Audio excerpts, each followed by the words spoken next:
नमस्कार, मंडी dot com में आपका स्वागत है। मैं हूं भुवन भास्कर। मंडी डॉट कॉम में जैसा हम हफ्ते दर हफ्ते किसानों की बात करते हैं, खेती और किसानी की बात करते हैं और साथ ही ये भी बात करते हैं कि किसान किस तरह से, किन तरीकों से अपनी आमदनी में बढ़ोतरी कर सकता है, कैसे खास तौर से पोस्ट हार्वेस्ट मैनेजमेंट जो एक्टिविटीज हैं, उसमें नई नई जो चीजें हो रही हैं देश में और दुनिया में, उसको कैसे अपना सकता है। और साथ ही हम ये भी समझते हैं, बातचीत करते हैं कि किसान कैसे नई नई फसलों में अपने प्रयोग को बढ़ा सकता है जिससे कि उसकी आमदनी कुल मिलाकर बढ़े। और आज हमारे साथ जो चर्चा में खास मेहमान मौजूद हैं, आज पूरे कार्यक्रम के दौरान हमारे साथ बातचीत करने के लिए, उनसे आपका परिचय करा दें। पहले भी मंडी डॉट कॉम में हम लगातार मिलते रहे हैं डॉक्टर राजा राम त्रिपाठी से। डॉक्टर राजा राम त्रिपाठी जो कि खेती बाड़ी और किसानी में एक जाना माना नाम है, राष्ट्रीय अंतर्राष्ट्रीय स्तर पर कई पुरस्कार उन्होंने प्राप्त किए हैं। और बस्तर के निकट, छत्तीसगढ़ में बस्तर के निकट कोंडा गांव में उन्होंने एक बड़ी प्रयोगशाला, कहा जाए कई एकड़ की एक प्रयोगशाला तैयार की है जिसमें कि औषधीय उपज और साथ ही जो जो जैविक उपज में कई प्रयोग हुए हैं। उन्हीं प्रयोगों के बूते उन्हें देश ही नहीं, विदेश में भी, अफ्रीका जैसे महादेश से और कई देशों से भी उनको आमंत्रण मिला है वहां आकर और खेती के नए प्रयोग करने के लिए। तो इन सब के बारे में हम जानेंगे डॉक्टर राजाराम त्रिपाठी से। साथ ही आपको ये भी बताएं कि डॉक्टर त्रिपाठी एक तरह से एक कई समूहों से भी किसानों के जुड़े हुए हैं और अखिल भारतीय किसान महासंघ के राष्ट्रीय संयोजक भी हैं।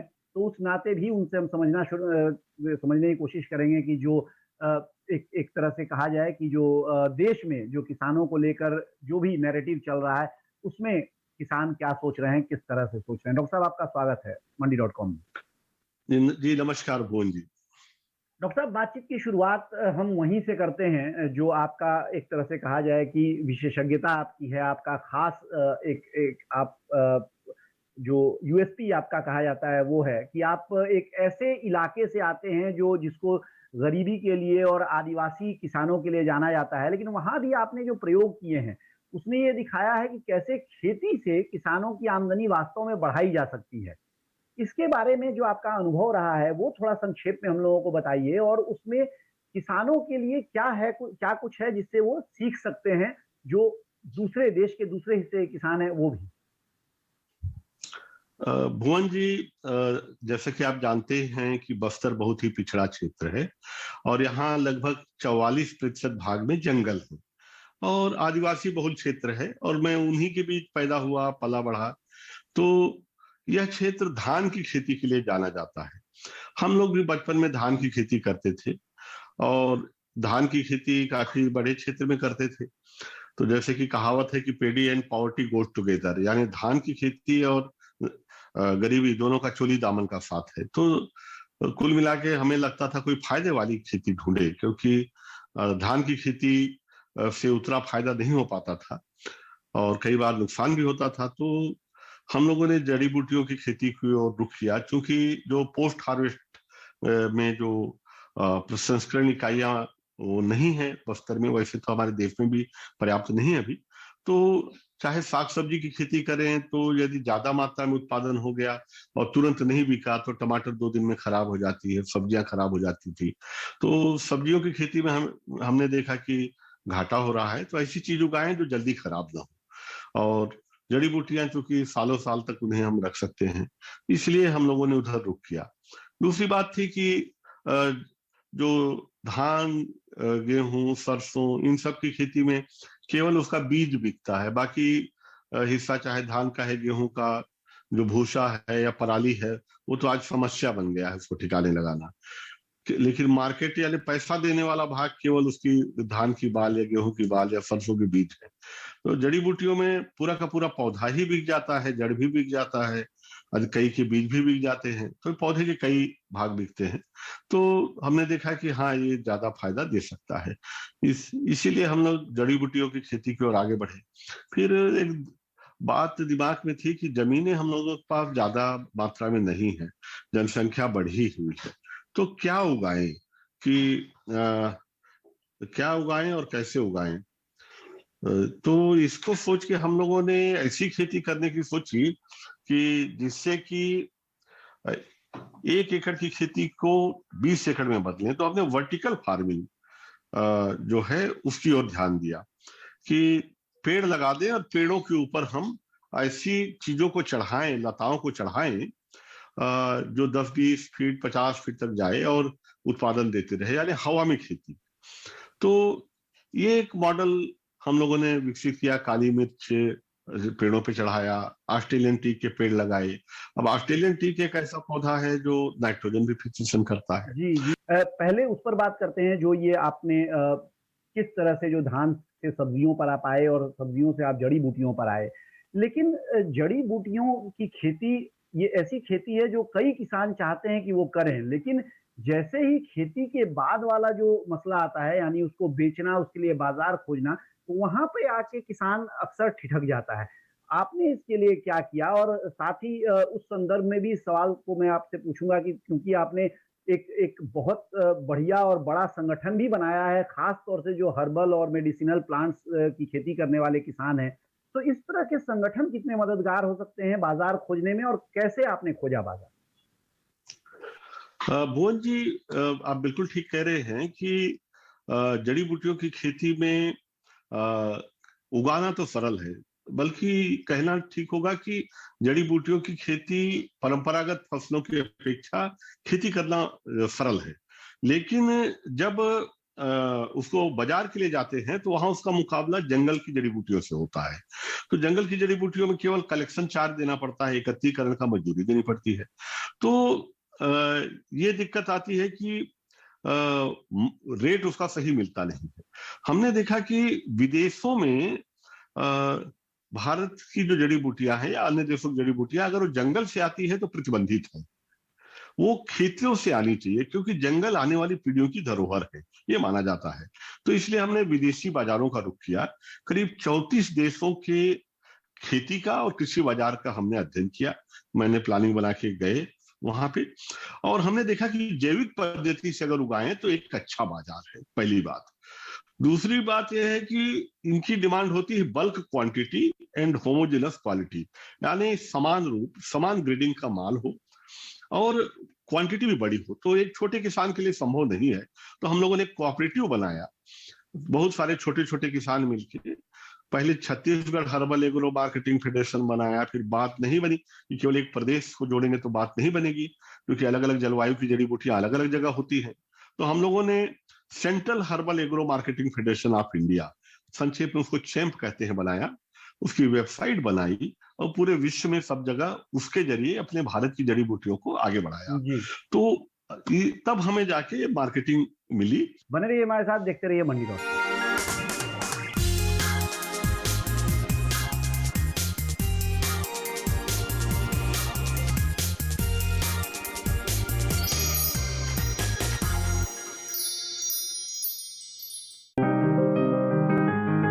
बीमारियों से कैसे बचेगी फसल? मवेशियों की मुश्किलों का क्या है हल? कहां से लाएं बीज, कितनी लगेगी खाद? किसानों के हर फोन का विशेषज्ञ देंगे जवाब। देखिए हेलो किसान लाइव, सोमवार से शुक्रवार शाम 6 बजे।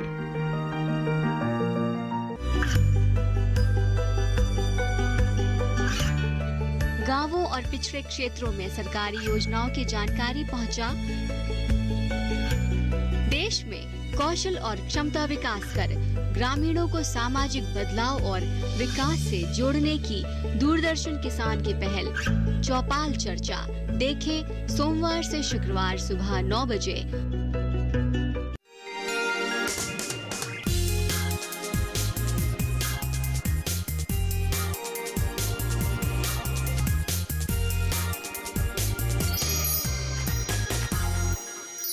एक बार फिर स्वागत है आपका मंडी.com में। हम बात कर रहे हैं आज जाने माने कृषि विशेषज्ञ और एक तरह से कहें तो किसान नेता डॉक्टर राजाराम त्रिपाठी के साथ, जो छत्तीसगढ़ में बस्तर के निकट कोंडा गांव से आते हैं, लेकिन दुनिया में कई देशों में जिनके प्रयोग जो मेडिसिनल प्लांट्स से और जैविक खेती से जुड़े हुए हैं वो भी चल रहे हैं, और देश के अंदर भी एक बड़ा संगठन किसानों का वो चलाते हैं जो किसानों को बाजार मुहैया कराने के लिए काम करती है।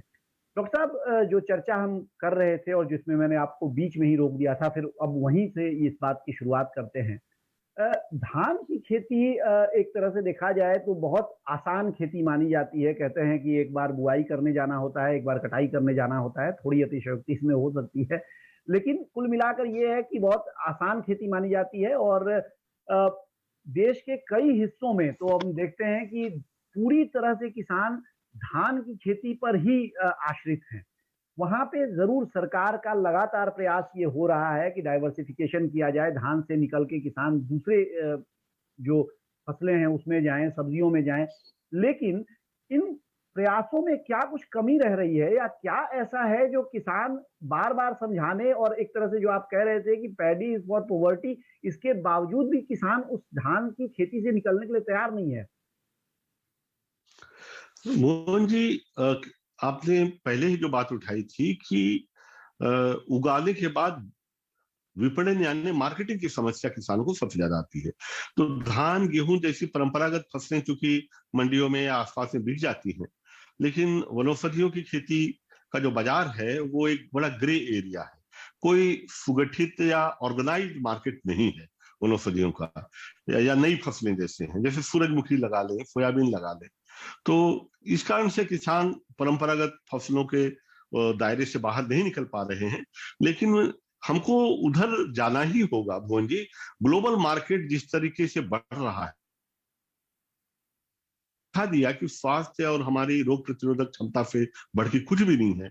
उसके लिए जैविक उत्पाद, उसके लिए जो हर्बल प्रोडक्ट्स हैं, नेचुरल इंग्रेडिएंट्स हैं, बोटेनिकल्स हैं, ये सारी चीजों की जो आवश्यकता बढ़ी और इनकी मान्यता और इनकी कीमत दोनों बढ़ी, तो उसके लिए भारत के लिए बहुत बड़ा अवसर मिला इसमें। इन बाजारों को विकसित करेंगे डॉक्टर साहब, आपका क्या फॉर्मूला है? अगर कहा जाए, जैसे एक तो बहुत आसान चीज है जो हम बार बार चर्चा में भी आजकल बहुत है कि एपीएमसी मंडियां हैं, जो कि स्थापित मंडियां हैं, और वहां पे किसान सीधा उठता है और चला जाता है, अपना धान गेहूं जो भी है बेच देता है। लेकिन उसके अलावा जो दूसरी इस तरह की फसलें हैं जहां की किसान को ज्यादा आमदनी के लिए जाना चाहिए, उनके लिए बाजार कैसे डेवलप होगा? और साथ ही इसमें एक और सवाल मैं जोड़ रहा हूं कि क्या इसमें केवल सरकार की ही भूमिका है, या कुछ प्राइवेट सेक्टर की किस तरह की भूमिका आप देख रहे हैं? देखिए, केवल सरकार की ओर मुंह देखने से काम नहीं बनने वाला है। सरकार के साथ ही जो प्राइवेट सेक्टर है उनको भी आगे आना है। दरअसल प्राइवेट सेक्टर खेती में निवेश करने से बहुत डरता है, क्योंकि खेती बड़ा जोखिम का कार्य है। तो भारत में अभी भी हम देखें कि बड़े जोखिम का कार्य है। तो पूंजी निवेश तो चाहिए खेती में, चाहे वो सिंचाई की बात हो, चाहे ग्रामीण स्तर पे प्रोसेसिंग यूनिट्स की बात हो। तो दरअसल हमारे देश में तहसील और ब्लॉक स्तर पर छोटी छोटी प्रसंस्करण इकाइयों की जरूरत है, छोटे छोटे गोदाम की आवश्यकता है, लॉजिस्टिक ट्रांसपोर्ट सपोर्ट की आवश्यकता है, पैकेजिंग वगैरह की ट्रेनिंग की आवश्यकता है। इससे जो हमारे देश के गांवों में जो बेरोजगार युवा है उनको रोजगार भी मिलेगा, और साथ ही साथ इसको ग्लोबल मार्केट से जोड़ने की जरूरत है। भुवन जी, मैं बार बार कहता हूं, विश्व में एक बहुत बड़ा बाजार है, बहुत बड़ा केक है, और भारत की तुलना में चीन इसका बड़ा हिस्सा ले जा रहा है, जबकि हमारे पास जो है क्षमताएं ज्यादा हैं।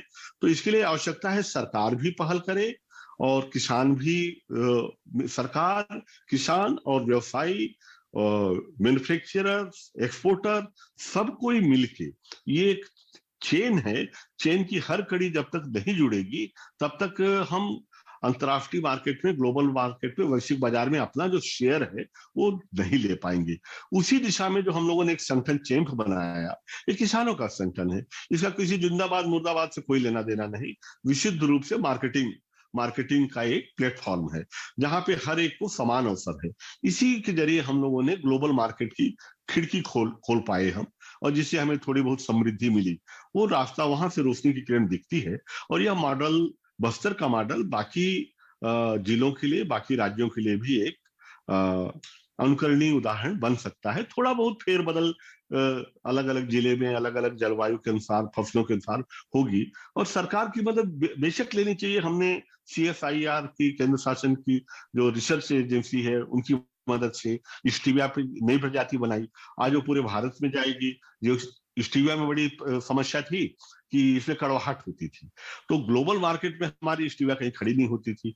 अब हम किसान मिला और सरकार मिली, हम दोनों ने मिलकर एक ऐसी स्टीविया बनाई जिसमें कड़वाहट नहीं है और पूरे विश्व को चाहिए। अब इस तरह की फसलें आगे जाएं और इस स्टीविया से गुड़ भी बने, शक्कर भी बने, तो एक बड़ा मार्केट है। बिल्कुल, बहुत बड़ा मार्केट है और सरकार और निजी क्षेत्र जब तक एक साथ मिलकर एक साथ नहीं आएंगे तब तक इसका तो स्थायी समाधान निकल पाना मुश्किल है। डॉक्टर राजाराम त्रिपाठी का ये कहना है और इसी बात को, इसी चर्चा को अभी हम और भी कुछ पहलुओं पर लेके जाएंगे, लेकिन फिलहाल वक्त है एक छोटे से ब्रेक का। ब्रेक से लौटने के बाद कुछ और मुद्दों पर हमारी चर्चा जारी रहेगी। बने रहिए हमारे साथ, देखते रहिए मंडी बात।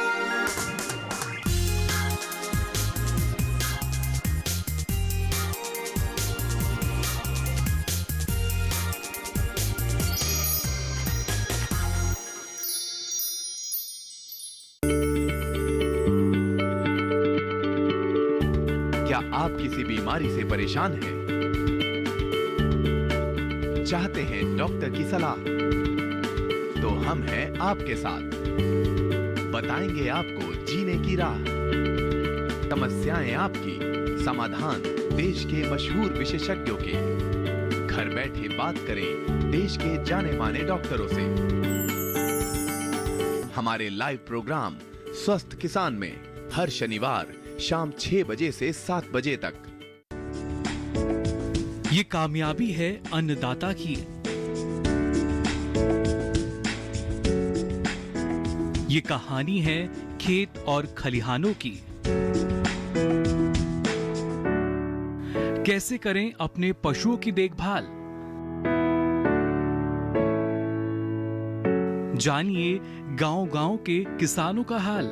देखिए गांव किसान, सोमवार से शुक्रवार दोपहर 12 बजे सिर्फ डीडी किसान पर।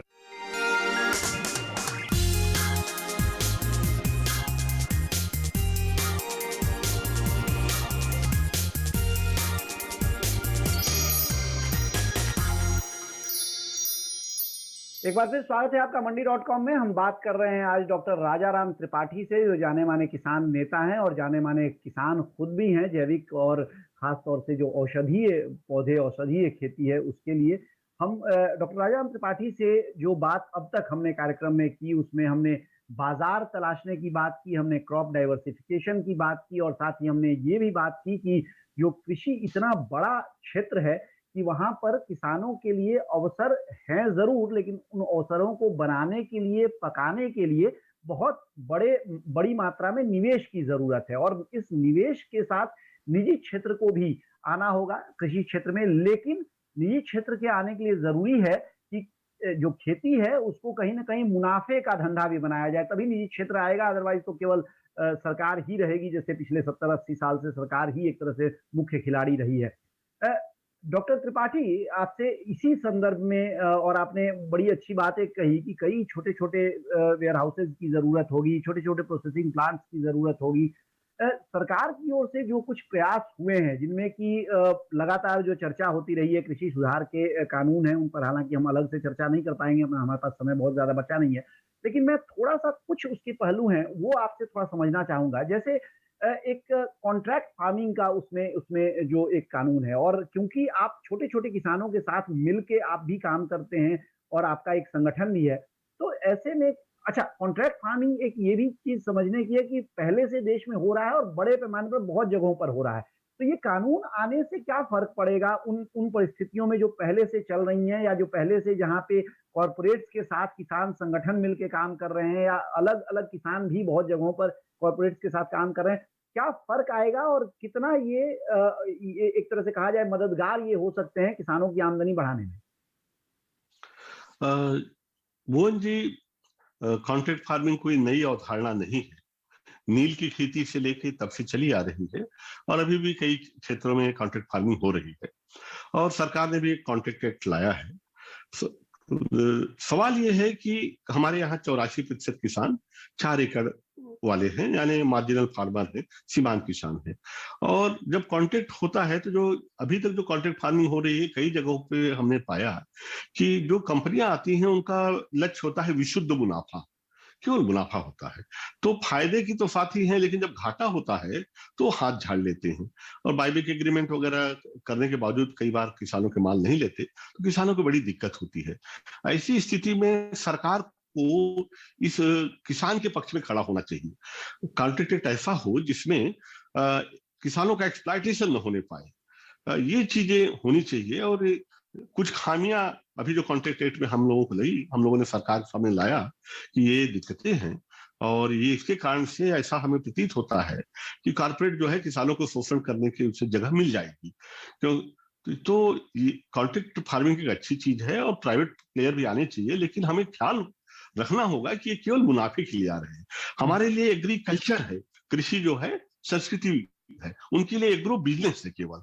तो हमें उस संतुलन को देखना होगा कि हमारे देश का जो छोटा किसान है उसके पक्ष में सरकार खड़ी रहे, उसे मजबूत करे और नई फसलें आए, नए कानून बने। मेरा मानना है कि खेती में ट्रांसफॉर्मेशन के लिए नए कानून बनते हैं तो ठीक है, लेकिन वो किसानों के साथ मिल बैठ के अलग अलग क्षेत्रों के लिए अलग अलग।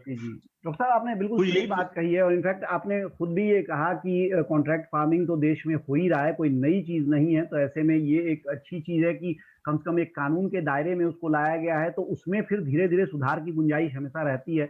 और आपने खुद कहा है कि सरकार से आप लोगों की बात चल ही रही है, तो वहां पे शायद जो सुधार की गुंजाइश है वो होगा भी। लेकिन एक आखिर में आपसे एक छोटा सा और सवाल डॉक्टर साहब मैं कर रहा हूँ, क्योंकि अब समय हमारा लगभग पूरा हो गया है। क्योंकि अक्सर हम ये बात करते हैं, और अभी भी आपने भी कहा था कि देश में जो 86% किसान हैं वो या तो छोटे किसान हैं या सीमांत किसान हैं। और चाहे वो बाजार की बात हो, चाहे वो जैसे कॉन्ट्रैक्ट फार्मिंग की हम बात कर रहे हैं उसकी बात हो, चाहे तकनीक के इस्तेमाल की बात हो खेती में, या फिर निवेश लाने की बात हो, सब में हमने देखा है कि संगठन बड़ा काम का होता है, और ये आपका अपना भी अनुभव है। सरकार ने भी इन्हीं चीजों को समझते हुए शायद एफपीओ पर बहुत ज्यादा जोर दिया है, और एक तरह से पिछले अगले 5 साल में जो 10,000 एफपीओ बनाने का जो लक्ष्य रखा है सरकार ने, वो 1 साल तो उसका भी अभी पूरा भी हो गया, और उस पर काम चल रहा है बहुत तेज गति से। तो इसको आप कैसे, आपको लगता है कि ज्यादा से ज्यादा जो एफपीओ मॉडल है उसका ज्यादा से ज्यादा लाभ कैसे उठाया जा सकता है खेती को ज्यादा मुनाफे का एक कारोबार बनाने में, जहाँ की किसान केवल खेती न करे, वो बाजार पर भी उसका नियंत्रण हो, और जो उसको कीमतें मिल रही हैं उसमें भी उसकी अपनी कुछ दखल हो। एफपीओ जो है एक अच्छा मॉडल है, मेरा मानना है, क्योंकि उसमें जो लाभ है उसका लाभ का भागीदार किसान भी है, और होना भी चाहिए। तो एक विन विन सिचुएशन होनी चाहिए, और एफपीओस में जो वास्तविक किसान हैं वो भी शामिल रहनी चाहिए। मेरा अवधारणा है कि एफपीओ बहुत अच्छी अवधारणा है भारत जैसे देश के लिए, और जहां क्लस्टर के द्वारा छोटे छोटे समूह बना के हम अलग अलग फसलों की खेती, प्रसंस्करण, ब्रांडिंग, पैकेजिंग पे काम कर सकते हैं। एफपीओ एक अच्छी अवधारणा है, लेकिन हमें ख्याल रखना होगा कि कहीं एफपीओ ये रूप बदल के जो एजेंट या दलाल या आढ़तिये वाले रूप पे ही एफपीओ का गठन ना हो, क्योंकि कई जगह इस तरह शिकायत आ रही है। तो एफपीओ को मतलब रेगुलराइज करना जरूरी है एफपीओ को भी, जिससे कि आगे चल के दिक्कतें ना आए। शुरुआत में अगर इसे हम ठीक कर लेंगे तो आगे दिक्कतें नहीं आएंगी। जैसे एनजीओ को हम लोग रोक नहीं पाए, और एनजीओ को लेके जो हम लोगों का था कि आने वाले 30 सालों में इस देश का ट्रांसफॉर्मेशन कर पाएंगी, वैसे ही एफपीओस को मेरा मानना है शुरुआत में ही हमको रेगुलराइज कर लें तो ज्यादा फायदा मिलेगा हमें। जिस गति से एफपीओ पर काम शुरू हुआ है, डॉक्टर त्रिपाठी का ये कहना है कि एक रेगुलेशन उस पर रखना जरूरी है। और मुझे लगता है क्योंकि मंडी.com में भी हमने मुझे लगता है पिछले 5-6 सालों में 50 से ज्यादा एफपीओ से हम जाके मिले भी हैं, और उनको जमीन पर हमने देखा है वो कैसे काम कर रहे हैं। तो एक तरह से ये जो आशंका है बहुत हद तक तो उस पर नियंत्रण डॉक्टर साहब हुआ है, क्योंकि जो कोऑपरेटिव में ये दिक्कत बहुत ज्यादा हुई थी, आप बेहतर जानते होंगे। एफपीओज में ऐसा अभी तक, जैसे हम लोगों ने जितने देश के अलग अलग हिस्सों में बहुत सारे एफपीओज को देखा है, उनकी कहानियां की हैं, तो वहां पे जो जेन्युइनिटी है किसानों की, उस लिहाज से वो बहुत ज्यादा प्रामाणिक है एफपीओ। लेकिन हाँ, निश्चित तौर पे आप कह रहे हैं कि इस तरह के उदाहरण भी कहीं आ रहे होंगे, और ऐसा अगर आ रहा है तो उस पर काम होना चाहिए। बहुत बहुत शुक्रिया आपका हमारे साथ आज कार्यक्रम में शामिल होने के लिए, और ये तमाम बातें हमारे दर्शकों से साझा करने। आपकी राय हमारे लिए बहुत महत्वपूर्ण है। आप हमारे टोल फ्री नंबर पर कॉल कर सकते हैं और अपनी राय दे सकते हैं। साथ ही आप ईमेल के जरिए भी हमें अपनी राय दे सकते हैं। हमारा ईमेल पता है ncdexmandi@gmail.com।